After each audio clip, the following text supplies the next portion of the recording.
Welcome to the Legally Speaking podcast. I'm your host, Rob Hanna. This week, I'm delighted to be joined by Evan Zimmerman. Evan graduated from the University of Chicago in economics and was a visiting undergraduate at Harvard University. Evan then studied at the University of California, Berkeley School of Law. Evan is through his work with Edge, Evan has been recognized in Forbes 30 Under 30 in 2023. He's also the founder of Jovono, a personal venture capital firm, and co-founder of Mighty Ventures.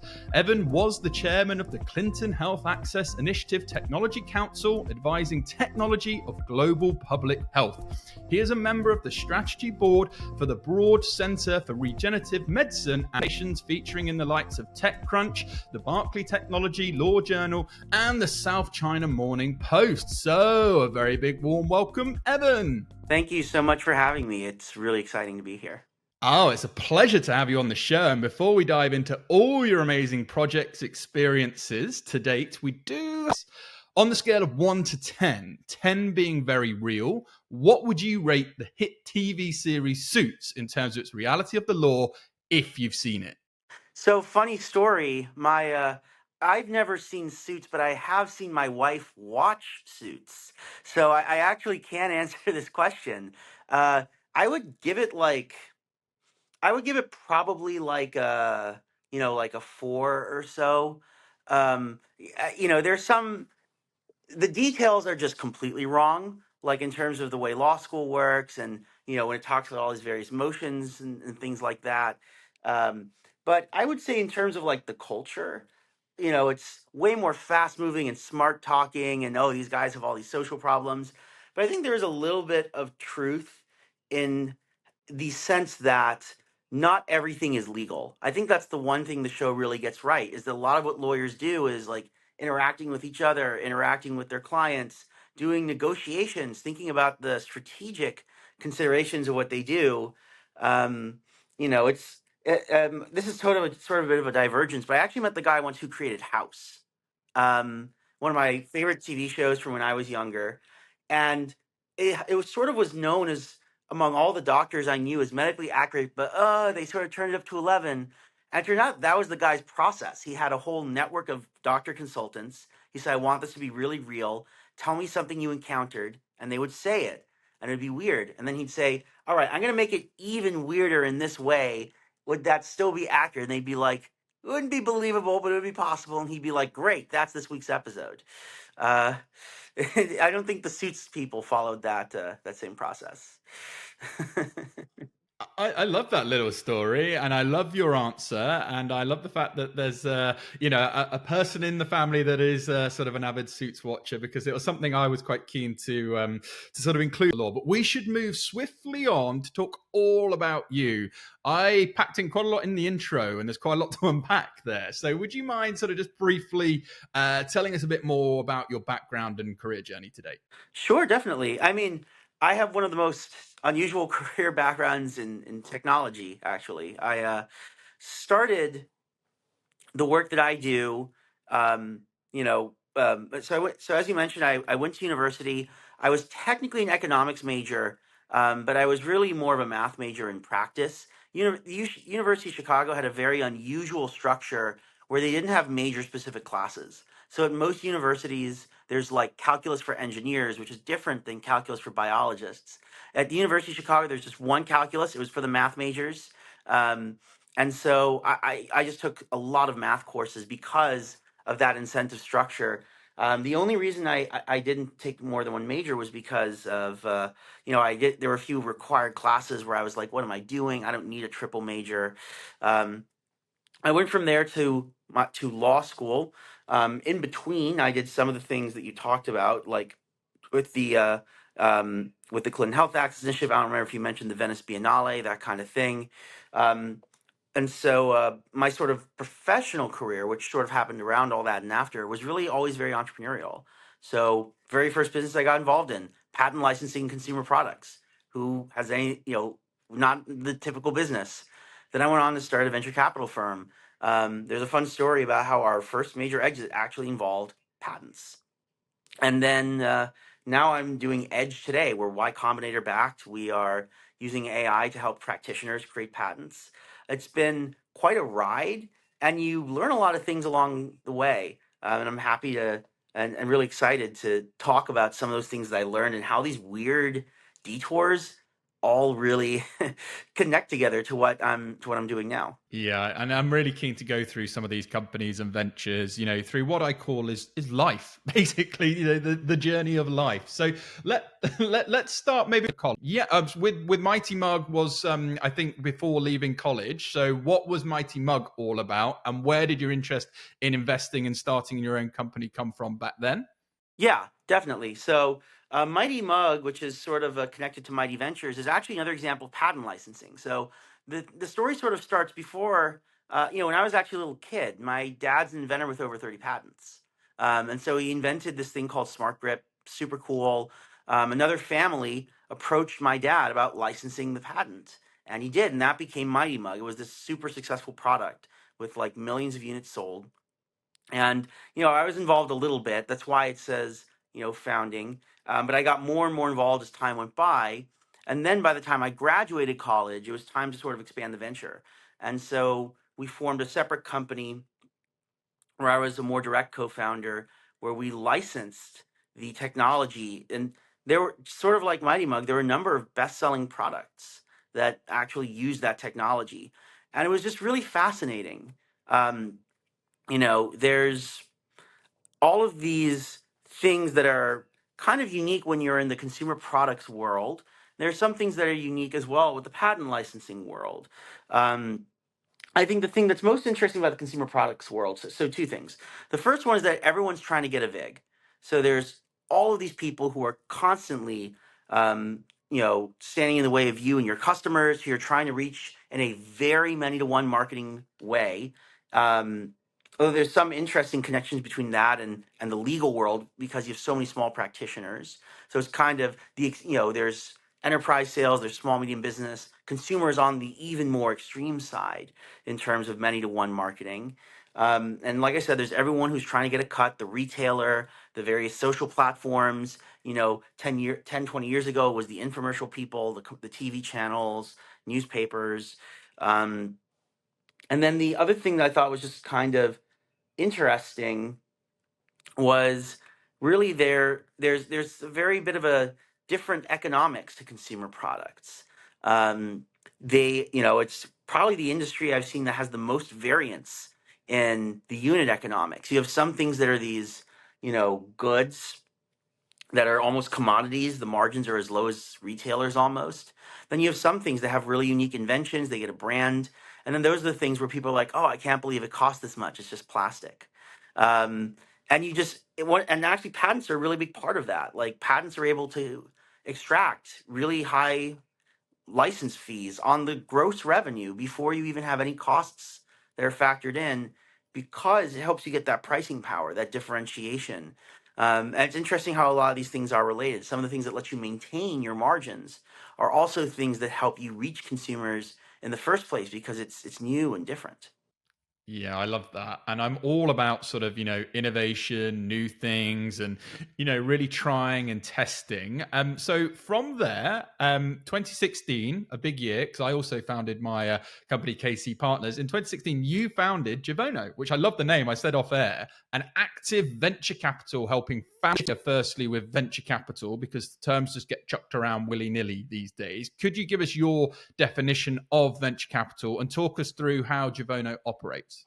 Definitely. And I think that the biggest thing that's changed is so my idea of venture capital is that it's risk capital that helps with the actual formation of companies. Um, and that's what we did. I mean, of course, there are some later stage investments, like we participated in the Series D of Enduro, which is a defense company, but defense technology. We really focused on the technology aspect. So the name Javono is actually after John von Neumann. You'll notice it sounds a lot like the first, syllable of of his name. He was a really famous scientist. I think he was the smartest person who ever lived, just in terms of literal IQ. They called him like an alien actually when he was around. He worked on the Manhattan Project, knew Albert Einstein, all of those people. Um, and the thing that's kind of interesting is that venture capital has changed a lot over the years. So there's this really book by Tom Nichols called VC. It's a history of venture capital. And the thing that really stood out to me is if you look at the really early days of venture capital, like, Gene Kleiner, Don Valentine, Arthur Rock, those guys were really interested in going early. A lot of times they helped create the companies that were there. They got really deeply involved. Like Kleiner Perkins, like some the founders actually have names on some of the patents behind companies that they, helped create, like Tandem Computing. And the thing that has sort of changed today is that a lot of, first of all, they get a lot less of the company. They used to take like 50% plus the company. So they feel less like co-founders. But there is a lot less involvement. I think the people who are there are a lot less operational than they used to be.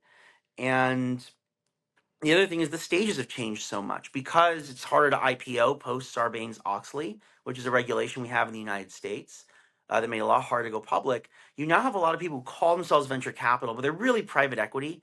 Like the main reason they call themselves venture capital instead of private equity, partially it's marketing for the asset class they invest in, and partially it's because in the United States, private equity has an implication of a control stake in the company. Whereas a lot of the late stage venture capital doesn't do that. In fact, the percentage they own is lower oftentimes than the early stage venture capitalists. So that was sort of my twist. Was I wasn't trying to run your company, but we actually helped companies do things. So one example was my dad and I invested in this company called Zkit through Jovono, along with some of our friends and business partners, and my dad joined the board. It was really fun to work together, and he helped them get a software patent. Those are very hard to get these days. And what's amazing is that Zkit then got acquired by Walmart for over $200 million. And so, why did they get acquired? Because of this patent. And it was something that, would have. And by the way, the patent is just sort of the thing that sprung, a way of protecting the technology that sprung from the mind of the founders, who are incredible. I mean, one thing you learn with venture capital is without the founders, you have nothing. But sort of to get back on track. Yeah. So when you get back on track, the thing that was just really interesting there is it's something that you wouldn't normally think about getting. It's certainly something that a technologist founder, right? They're not patent practitioners. They don't have the experience to get it. They may not have seen the value of it because a lot of times it's their first company. And that's, really value add. And again, sort of another example where throughout my story, patents were this really big part of success, like, really clearly associated with success, and the companies that made it and the ones that didn't. Now, clearly there are companies in the portfolio that have succeeded without necessarily getting patents. Proof, formerly known as Notarize, that's a fun legal tech startup, and that's an example of one that, to my knowledge, they don't have any patents, but still, it's something that can really make a difference. And it was cool to see that. Yeah, and I love that you talk about patterns in that way from a very commercial perspective as well, because I always say to people, you don't necessarily want to be building businesses on quicksand and getting the infrastructure in place, and like you say, getting these organizations, but you're going to protect yourself, because if you get bigger and bigger and bigger, you're going to get more people coming at you. There's going to be more competition. There's going to be more threats to your business inevitably, because you found something. So you want to make sure that creation of the mind, that innovative thought, even more so in an AI driven world where people are really looking for real innovation, that you do everything you can to It's a great point. I'll add to that licensing is a really underappreciated aspect of this. Licensing is a little bit of a lost art. Today typically happens as a result of litigation or in a cross licensing deal to avoid litigation. But there are actually a lot of, really cool licensing businesses, like ARM. Qualcomm makes a lot of money off of licensing. We actually talked about both of those examples in our company newsletter, Non-Obvious. There's also, obviously, that was a big part of what I did was licensing of patents. And there's some interesting historical examples, like Charles Goodyear actually used patents, so the tire company, as his franchising tool. So we typically think of franchising as licensing a brand and supply chain management because we associate it so much with food. But patents have been used that way in the past as well. The thing that you mentioned that I just want to highlight briefly is the commercial thing that you mentioned. So, that's kind of the thing that's really interesting about patents is that if you look, people have in the past talked about getting rid of patents. There's actually a big movement towards the end of the 19th century led by Otto von Bismarck to get rid of patents. And, there was basically this question of patents give you a monopoly. That's literally what they are. And so a lot of people are very suspicious of monopolies. This was during the sort of anti-monopoly craze well, not craze, but sort of the big movement, that led to antitrust legislation. And the question is, well, what do we get for it? Are we even incentivizing inventors to invent? Because that's sort of the justification that we've always had for patents, back from the original invention of the patent system in Venice in 1474. By the way, recently celebrated its 500th anniversary, uh, but or 550th, I think. But the thing that's kind of interesting about this is that when you look at the patent system we have today, it's more inspired by the American system than by the Venetian system. And the big difference is that the American system was far more commercially focused. For example, it was the first patent system to allow for licensing. The things that they did were meant to make it go quickly and efficiently. They had searching. I think the US patent system was the first one to actually have patent classification. And all of these are to facilitate commercial use of patents, more so to facilitate invention. And if you look at the data, and people have started to publish studies on this, the main benefit of patents is not that it necessarily causes more invention per inventor. It's that it causes technology to diffuse, which is an economics term for it means the technology doesn't go to waste. So the way that I would sort of summarize it is that inventors invent because who they are. They're creative people. But you should think of inventing almost like art, but for engineers. But the inventions are less likely to go anywhere or to leave the basement without the ability to patent, because it makes it easier to commercialize.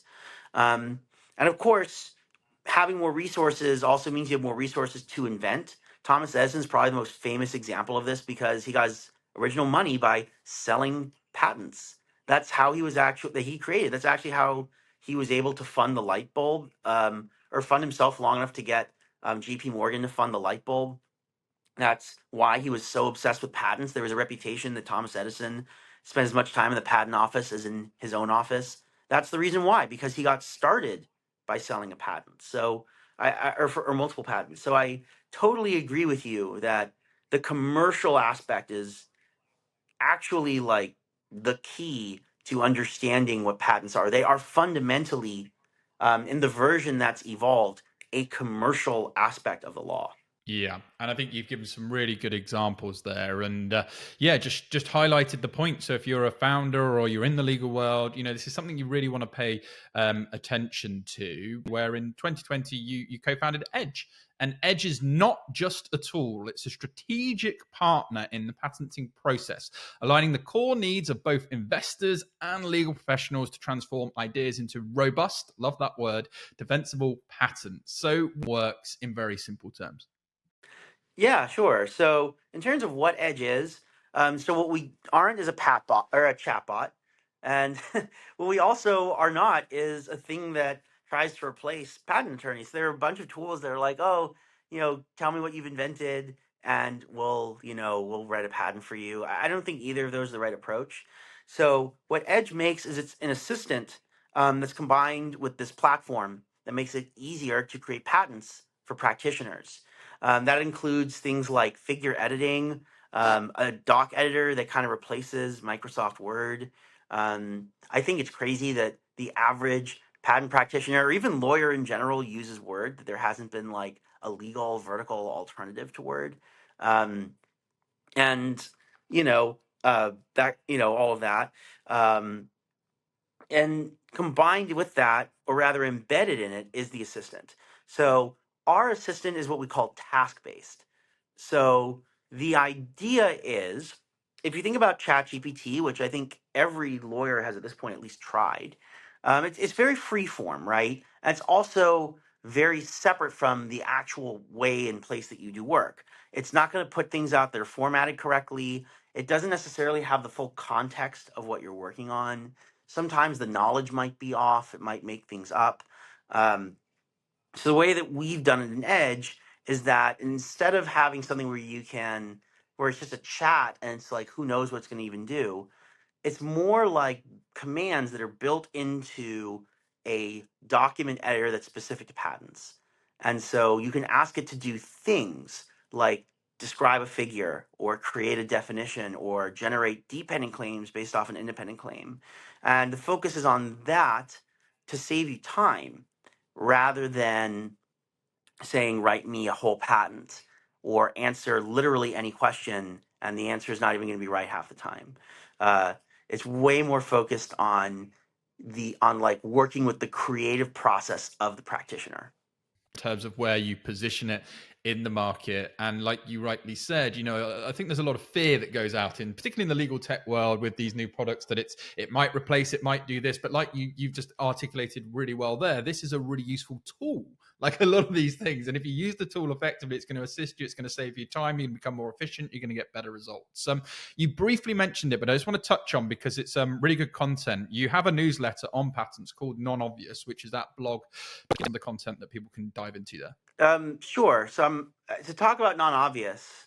So non-obvious, we focus on the sort of tagline is IP news, patent views, and and I think the thing that we try to do, it's once a week. It's not a heavy lift.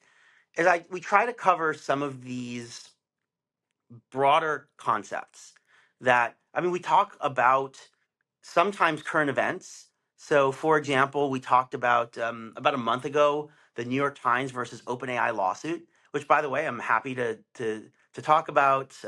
I mentioned the sort of history of patents. We actually covered that for a long read for our holiday issue. What we try to do is to, like I said, whether we're covering a current event or whether we're covering like a big trend, it is all something where we try to help people make sense from a different perspective. And so I'll give you one example. So I mentioned last week we covered AI and how it helps legal professionals learn and how they should consider this in training their associates. And like, I didn't just talk about like, clerking or whatever, things that are lawyer specific. I talked about what are finance professionals doing, because AI is as big for that field. And I talked about theories of learning like spaced repetition and the Bloom effect, with citations to real academic papers to talk about ways that it can be used to maximize the effectiveness. And to your point, it's not about replacing or not replacing. It's like, okay, how can we have the most incredible possible future? What would that look like? And then working backwards, how can we change the way that we educate associates to get there in a way that's plausible, that you can actually try? That's what we try to do and how we try to frame the things that we talk about. Yeah, and I'd really encourage people to go over there. It's a great content, highly recommend. Today's episode of the Legally Speaking podcast is brought to you by our wonderful sponsor, Cilo, the leader in cloud-based legal technology, transforming how law firms operate. If you're a solicitor or managing a law firm, you know how crucial efficiency is. That's where Cilo comes in. Clio's comprehensive cloud-based software streamlines your entire practice, from client onboarding to case management, billing, and payments. With Clio, you can access your files securely from anywhere, collaborate with your team in real time, and manage your calendar seamlessly. No more missed deadlines, no more lost documents, and a billing process that's as easy as clicking a button. By moving to the cloud with Clio, other law firms have reported 20 plus additional billable hours per month and a 50% boost in revenue. That's more time to focus on what truly matters, serving your clients and growing your practice. Join the over 150,000 legal professionals who trust Clio to make their firms more efficient and productive. Ready to transform your practice? Visit clio.com/UK to learn more and start your free trial today. Now back to the show. Okay, I want to get your advice for budding, aspiring entrepreneurs seeking funding from venture capital firms, what would be the number one piece of advice? You know, people can get lost with lots of different pieces of advice. What would be maybe the number one key piece of advice for aspiring entrepreneurs seeking funding from venture capital firms? Sure. And I'm going to assume um, that, we're talking about more early stage just for the sake of this advice. I'm actually going to slightly cheat and give two pieces of advice. Um, the first one is I would just say run a process. This is a huge mistake that I see a lot of young entrepreneurs make. Like, don't trickle it in. Like, make a list of people who are relevant to you, who maybe invested in something before. Maybe you listen to one of their podcasts, like on Legally Speaking, where all VC should definitely go. Um, uh, and basically get a sense. Just make a spreadsheet of like 1 to 200 people, and just a one sentence thing of why you think they should care. And then what you want to do is get all those planes in the air at the same time with an email that is short, customized, and will catch their attention within the first two sentences. Um, because that creates a sense of urgency. And a lack of urgency is the number one reason that deals don't get done. Or I guess number two, the number one reason is that your startup's not ready. And then the other thing I would say is proof points. So even if your startup is going well, it's not necessarily legible, especially because at the early stages, you're looking for green shoots. Um, to be honest with you, a lot of early stage investors are not good early stage investors. They actually look for things they would look for in a later stage company. They look for, like, what are your hardcore economics? Take me through a deep dive and give me statistics that you haven't even been around long enough to tell me. To some extent, you're trying to filter those people out. Uh, but even with the people who are early stage, they're looking for proof points. They're looking for proof points that you personally are awesome and going to be able to stick through the business, and proof points that your business is starting to catch fire. So, anything that you can do to make your progress legible. Like, you have a big contract you're working on and it's going to take a little while, get an LOI. It's a proof point that you're on the path. I think that really the key thing here is, even if you're like, leaving a firm to start a company and you get your firm to agree to be the first customer, even if it's a small contract, for true earlier stage investors, they get that you're starting. They get that you're not going to be at like $1 million in revenue necessarily. Like, they just want to see indications that you're starting to grow and that what you're getting onto could be something big. And so the things that you can do to show that's not just in your head, that like there's some market response, that's visible, that's legible, that requires you to have interacted with someone. Those are things that are good. Of course, if you're doing a pure technology, that'll be technical progress. And then think about what you can do to prove that you've hit some intermediate point. I'll give you one example actually for that we do at Edge is we ship features like almost every week. And the thing is that we do that by building iteratively. So one thing that happens is that a lot of the features we build are actually sub features towards a bigger product that we're putting together. So like our figures, right? It's become a really fleshed out product, but we actually released it one feature at a time. And so what we could have done is we could have waited like a month to put together our figures product. Instead, we did it week by week. And so not only did it make it so that we were running so much faster and improving the product for our customers really rapidly, it meant there were also proof points. Proof points matter for customers too. And so they could see us really rapidly improving. And they're continuing to see that. I mean, we still release features at a really, really fast rate. But sometimes you can't necessarily see the big picture that's going on in our head, but we're building towards something big. And that's the thing that you should be doing too as an entrepreneur. And that will help you, build, rapport and prove that you're on the right path to investors. Yeah, no, again, really good advice. And yeah, everything you're just saying, it's simple but not always easy. And taking this advice and acting on it is so important. Like, so many people just kind of go off on a tangent as an entrepreneur, far more likely to get a higher success rate. Okay, I want to talk about some of your interviews, because in one of your interviews with Medium, 5 things I need to see before making a VC investment. You share some of the factors to be mindful of: a growing market, a hard or delightful product, a great founding team, why now, and execution speed. So, would you mind just briefly touching on those 4 factors in a little bit more detail? Because I think that'd be helpful for our listeners. Yeah, definitely. I would say the growing market is actually one that's pretty unique to me.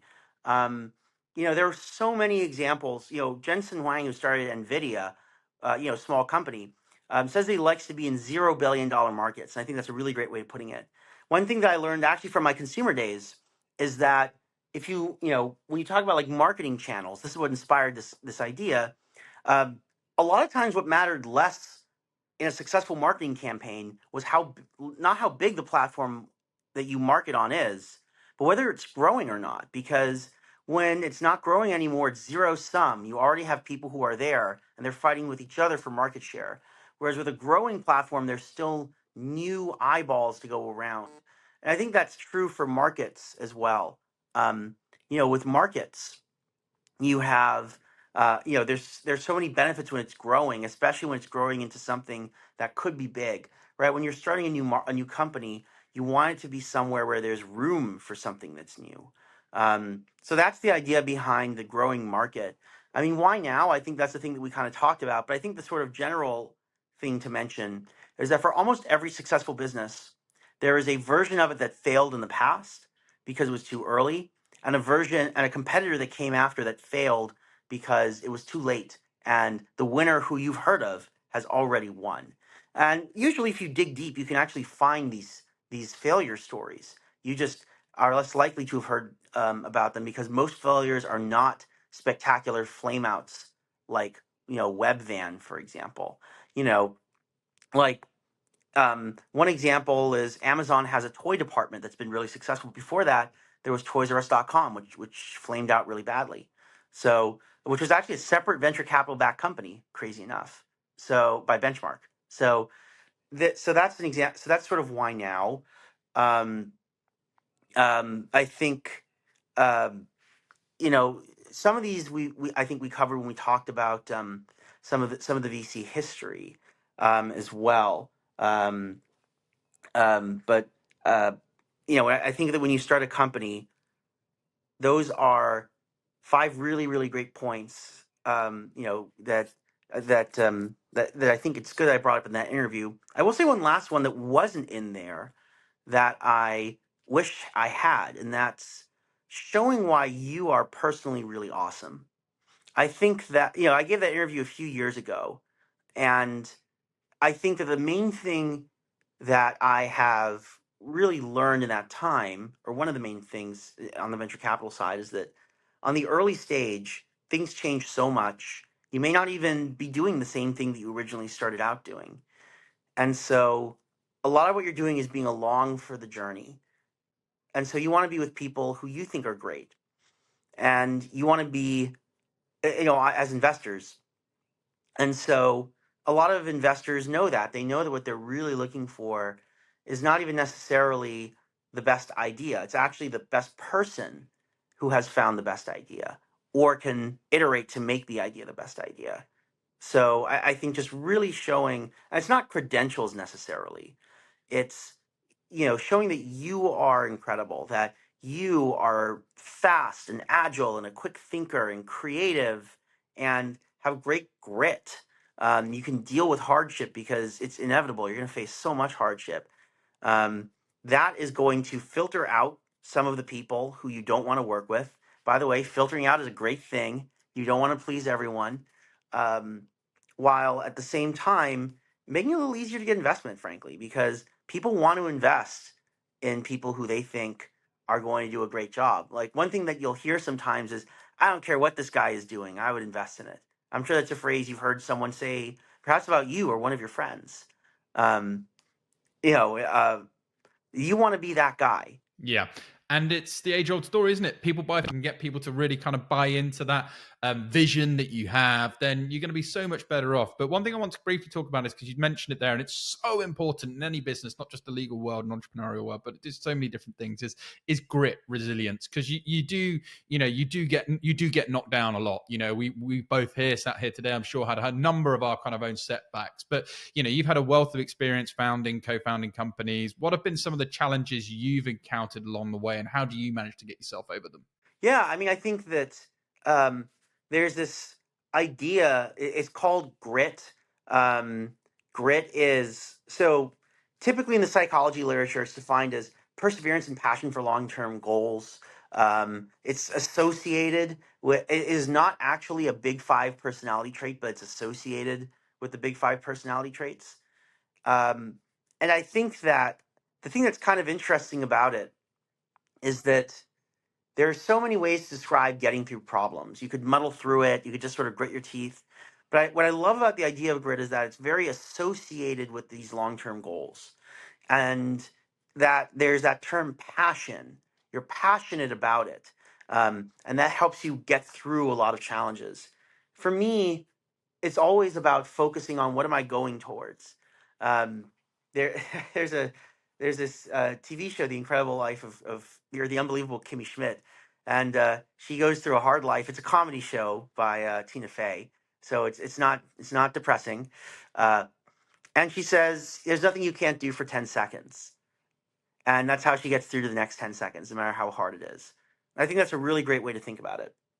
you know, One example that I'll give is just, finding the right customers. I mean, right now we're growing, but at the beginning, the very beginning, we weren't. At the beginning, it was, how do you even get people to talk to you? Um, how do you get people to, even for a guy who went to law school, went through Y Combinator, um, how do you convince people to take the risk on you? So one issue that we faced at the beginning is everyone's interested and everyone wants a case study because no one wants to be first. Kind of a chicken and egg, right? So the hard truth of what we did is everyone goes, "Oh, what was the trick?" And the trick was there was no trick. Um, that's actually with Harry Houdini. That was a lot of the trick, was that there was no trick. There was one guy who actually saw him get out of a supposedly impossible um, handcuff, and at the end there was just a lot of blood on his wrists. He just made it through. That was sort of his trick. So what we did to solve this problem was just we were like, okay, can I reach out to you when we have a case study? And they were like, sure. And so the reality is that so there's this book called Crossing the Chasm. Everyone should read it who's doing technology sales. And it's where the term early adopter comes from. And they basically break technology buyers into five categories. Early adopters on one extreme, and the late adopters are on the other. And the truth is that there are some things you can do to try and select for those people. Like if you go to an AI legal tech conference, you're probably going to find more people who are early adopters, but you can't guarantee it. And so there's really just a cycle you have to do of meeting people and seeing if they're one of the people who's willing to take a risk. And you just have to deal with a lot of rejection, and then you find a few of those people, and then you go back and you say, listen, we met a month ago, we met 2 months ago, you said you wanted to see a little more progress. Since then, we brought on some more customers and released some new features.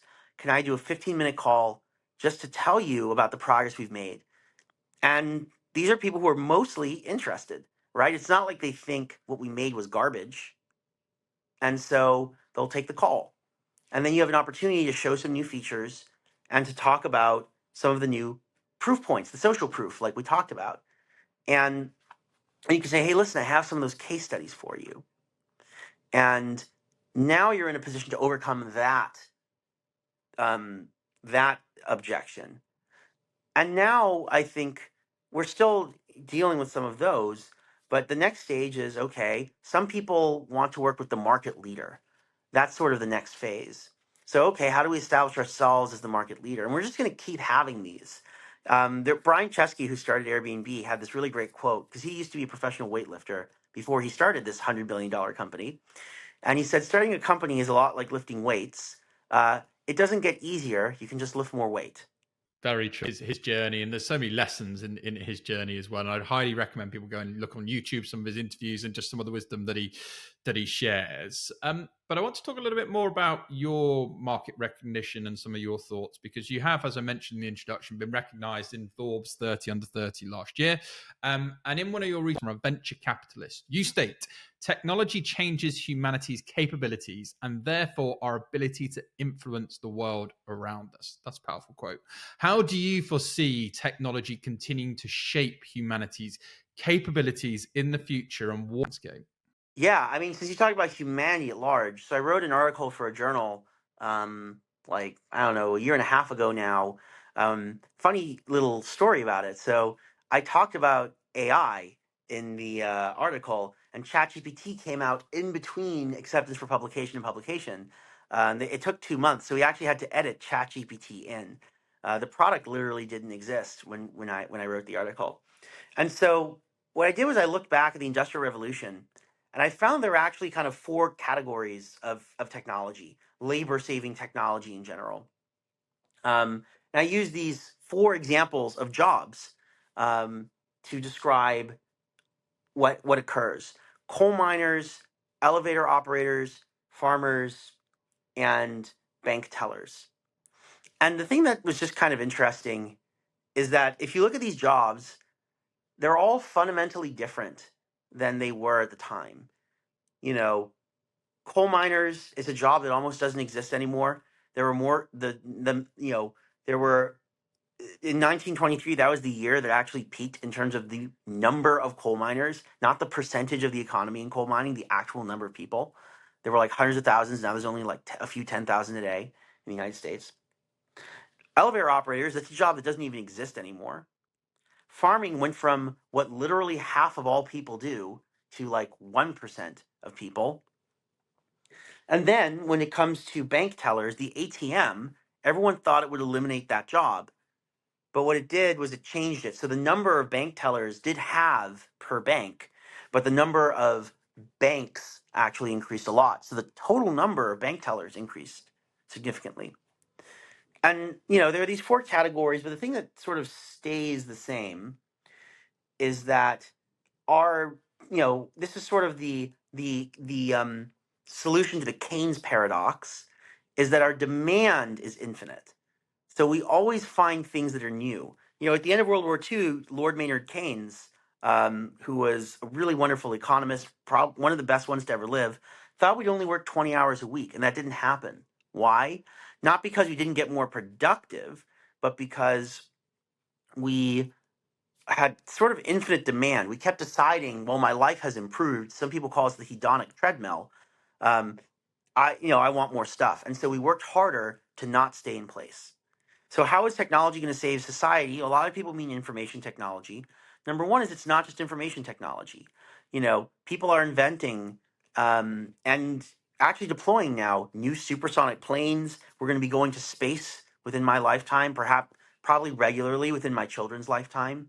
Um, solar power is now getting so cheap that the promise of energy too cheap to meter is going to be fulfilled, maybe by nuclear in the future, but definitely from solar with batteries for the backups. That's physical technology, and there's stuff we haven't even thought of yet that people are going to be coming up with, like all kinds of things like synthetic foods. There's going to be another green revolution. All these medicines, those are physical things. And then there's on the information technology side, because everyone loves talking about AI. And the way that I think about it is it kind of gives everyone a superpower. So we actually talked about this on Non-Obvious a few weeks ago, or no, it was over a month ago now, um, of this um, of this study that was done at the University of Minnesota Law School. And what was really fascinating about it was that there's this thing that everyone's kind of seeing where people on the low end get helped more than the people on the high end. It's actually an equalizing technology. So if you're not such a great lawyer, you're probably going to benefit a lot more from a tool like Edge than someone who's maybe not as good. But what was also really interesting is there's this other subtlety, which is that's in terms of sort of output. It doesn't account for things like basic errors, which is a huge part of what Edge actually helps with. over 20% of patents actually get rejected because of an error, not because of like an issue with the patent. But the other thing that I think is really interesting is speed. Even the lawyers who are super experienced got tasks done, like with maybe with a small increase in quality, but way faster. And what that means is that you can do more. You can serve more clients. One thing I hear from a lot of lawyers is I ran out of time to do this thing I wanted to do. I ran out of budget to do this thing that would have been good for the client. Now you have that time and budget back. And it's the same thing outside of the law, where how many scientists didn't have time to review certain papers where maybe they could have found an insight that would have led to their next big breakthrough?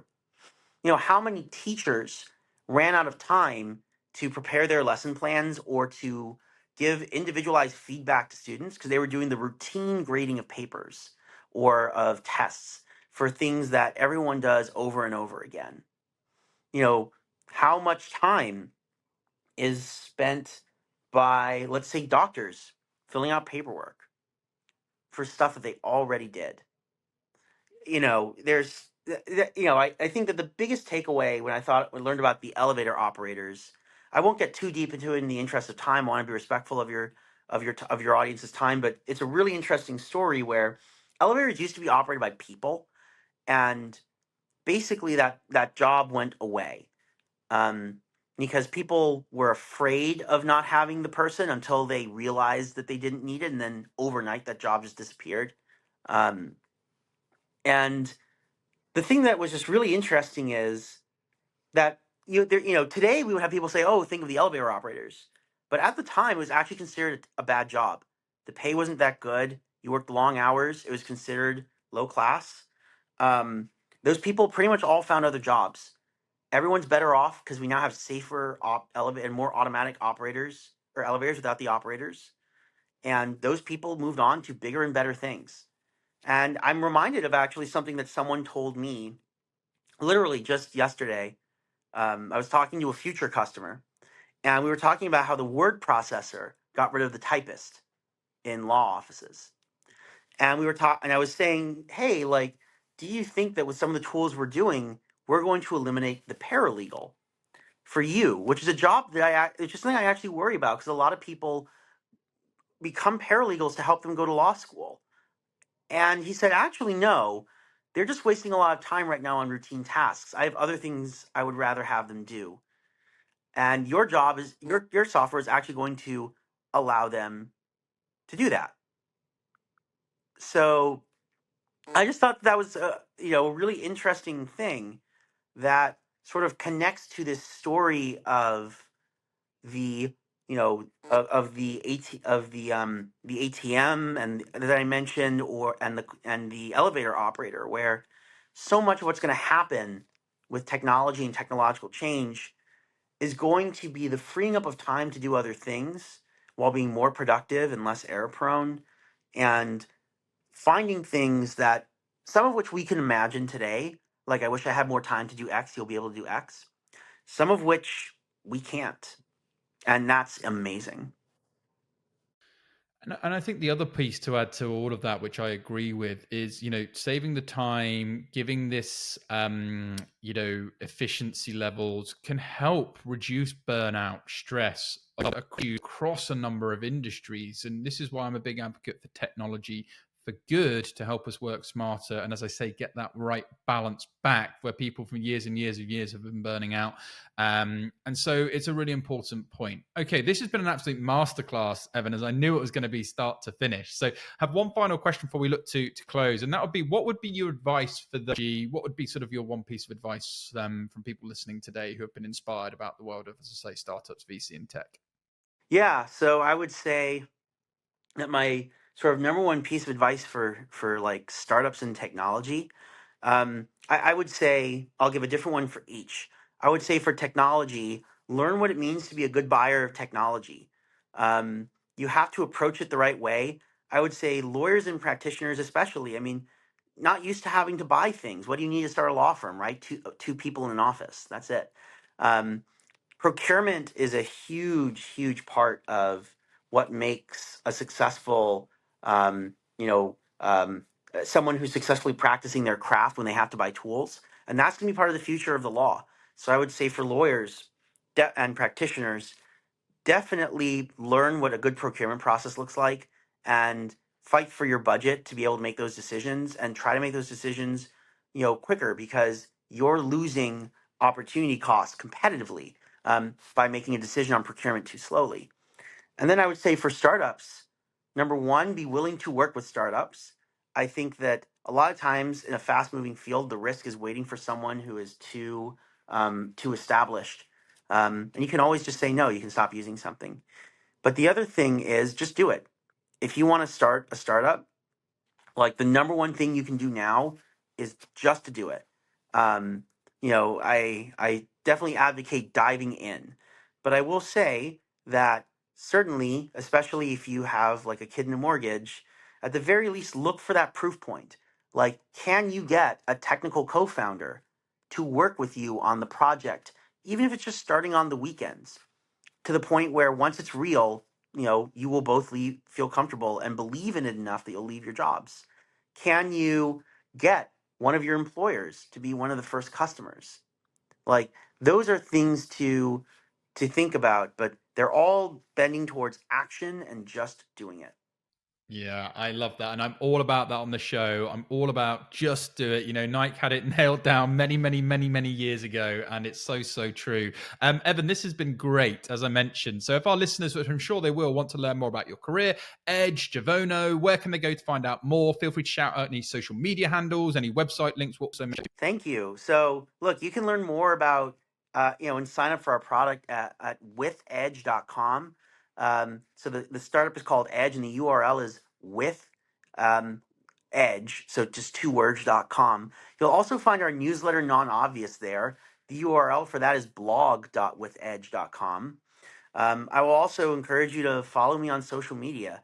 On LinkedIn, my LinkedIn handle is EJZ. It's just /in/EJZ. And I'm also on Twitter, which is, I suppose, now called X, where my handle is @EJZim. I would really love a follow, really love to hear from you. Shoot me a message, shoot me an email. I love giving demos. I love getting people signed up. And I just love talking to people who are doing something interesting. Like, just hit me up. Yeah, and you're definitely doing lots of interesting things for the legal and wider community, that's for sure. So thank you so much once again, Evan. It's been a real pleasure having you on the show. From all of us on the Legally Speaking podcast, wishing you lots of continued success with your pursuits. But for now, over and out. Thank you for listening to this week's episode. If you like the content here, why not check out our world-leading content and collaboration hub, the Legally Speaking Club, over on Discord. Go to our website, www.legallyspeakingpodcast.com, for the link to join our community there. Over and out.